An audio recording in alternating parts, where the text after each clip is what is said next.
Alléluia. Mais pour ceux qui n'ont pas entendu, ce sera l'occasion pour l'entendre.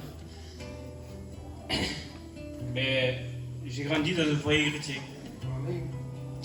Quand mon père s'est converti, la première fois que je suis rentré dans une réunion, ça a été pour le baptême de mon grand-père, j'avais 8 ans.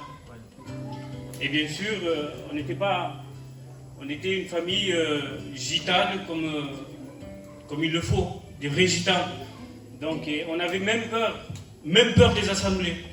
On avait peur des réunions. Je disais peut-être, ça faisait peur. Et les vieux disaient, le cardinal, c'est pour vous dire dans quel état on était. Et ce qu'il y a, c'est que j'ai grandi dans la misère, moi aussi, jusqu'à l'âge de mes 10 ans. J'ai vu de la terreur, j'ai vu des bagarres, j'ai grandi comme ça. Et puis j'ai vu la mauvaise vie. Et je sais ce que c'est. J'étais petit et j'avais des angoisses. Mon père, il est là, j'ai du mal à témoigner quand il est là, parce qu'il n'aime pas, ce qu'il y a, c'est qu'il vivait très mal. Perdonnable par le question de lutte, il vivait dans la boisson, dans les bagarres et tout ça. Et quand il sortait, il se bagarrait. Et moi j'étais là, petit, j'attendais et je le regardais se bagarrer. J'attendais qu'il finisse. Et bien sûr, quand on est petit, qu'on voit ça, on grandit dans une anxiété. Personne ne le sait, il ne le sait pas, je crois qu'il va le découvrir aujourd'hui. Et j'étais petit et je me réveillais avec des angoisses. Je suffoquais, je me réveillais la nuit en me suffoquant. Et j'avais peur. J'avais peur pour lui. J'avais peur qu'il lui arrive quelque chose. Quand il partait tout seul, j'étais stressé, j'étais pas bien. Et puis bien sûr, Jésus-Christ a décidé d'intervenir dans notre foyer. Il l'a changé. Et puis, quand j'ai vu mon père changer, bien sûr, on en était fous de Dieu. On était fous de Dieu. On l'est toujours d'ailleurs. Mais quand j'ai découvert, j'ai vu le changement de mon père, j'ai vu mon oncle Silipong changer. Beaucoup connaissent le témoignage de Silipong aussi. J'ai vu ma famille changer, donc je croyais en Dieu. J'étais friand, j'étais petit, et je m'en rappellerai toujours. Il y avait un des anciens qui est plus là, qui est au prix du Seigneur, et on était petits. Je peux vous citer de ces prédications étant petit, aujourd'hui j'ai 40 ans. Et je vous le promets que je peux vous les réciter tellement que ça m'a marqué ces prédications-là. J'étais petit et je croyais en Dieu. Et je suivais les réunions, mais ce qu'il se passe, c'est qu'à l'âge de 13 ans, qu'est-ce qui s'est passé à l'âge de 13 ans? J'étais reposé parce que mon père il était aux réunions et ça m'a permis à moi de découvrir un peu le monde. Je vous demande pardon encore une fois pour ceux qui... Mais moi j'étais un passionné, j'étais passionné partout en vérité. Que ce soit les sports de combat, que ce soit la musique, la danse et tout ça. À l'âge de 18 ans, j'étais professeur de danse, Diderot, Jean Moulin et JBD, j'étais professeur de danse là-bas. Donc, et à l'âge de 18 ans, quand ça arrive, j'étais un très grand orgueilleux. Il ne fallait pas me dire que tu n'es pas capable. Parce que c'est là que je montrais, il fallait que je montre tout le temps ma capacité. J'étais tout le temps dans le défi, j'ai grandi comme ça.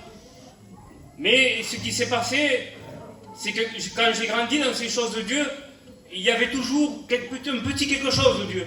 Et je venais aux réunions après pour faire plaisir à mon père. Et Dieu a voulu, il avait ses regards sur moi, et je me suis marié avec une chrétienne. Elle allait aux réunions, mais elle allait se baptiser. Mais quand son pasteur a su qu'elle allait se baptiser avec un inconverti, qu'est-ce qu'il a fait? Mais il n'a pas baptisé.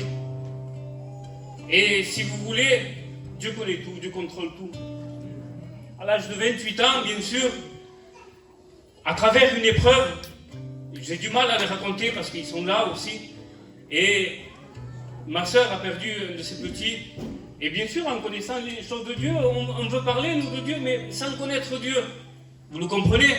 Et quand il y arrive des choses comme ça, et j'avais de la peine, moi, et je ne savais pas quoi dire, je ne savais pas quoi faire. Je voulais donner un mot de réconfort, mais qu'est-ce que vous voulez dire, vous, dans des moments comme ça? Et puis ma soeur, elle me regarde, elle me dit, t'as pas à t'en faire. C'est elle qui me consolait à moi. Elle me disait, t'as pas à t'en faire, parce que moi, je sais où il est. Et je sais quoi faire si je veux le revoir. Et elle me disait ça avec une paix de Dieu que je peux même pas. Aujourd'hui, j'ai 40 ans, je suis serviteur de Dieu, je ne peux pas vous expliquer cette paix-là. Mais quand j'ai vu cette paix-là, j'ai été touché et percuté par ça. Et j'ai dit, Seigneur, c'est ça que je veux. Qui pourrait me dire que demain ça ne m'arrivera pas, moi? Et j'étais dans une angoisse, je disais, mais comment est-ce que je peux être sûr, Seigneur, que ça ne m'arrivera pas? Et puis bien sûr, quelques temps après, j'ai une de mes petites qui est tombée malade.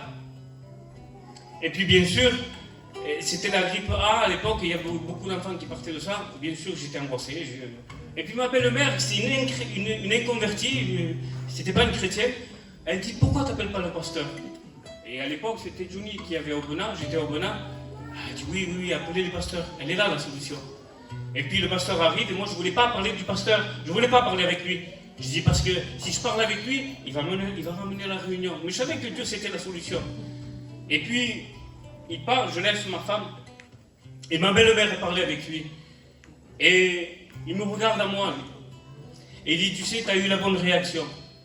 Tu as vu que la petite elle était malade, tu as pensé à Dieu, tu as dit, on va appeler un serviteur de Dieu. Mais la vérité, l'idée, elle ne venait pas de moi. Oui. Elle me dit, tu sais, c'est bien. Mais ce que Dieu me disait dans mon cœur, ça a été dit, de la bouche du pasteur, ça a été dit.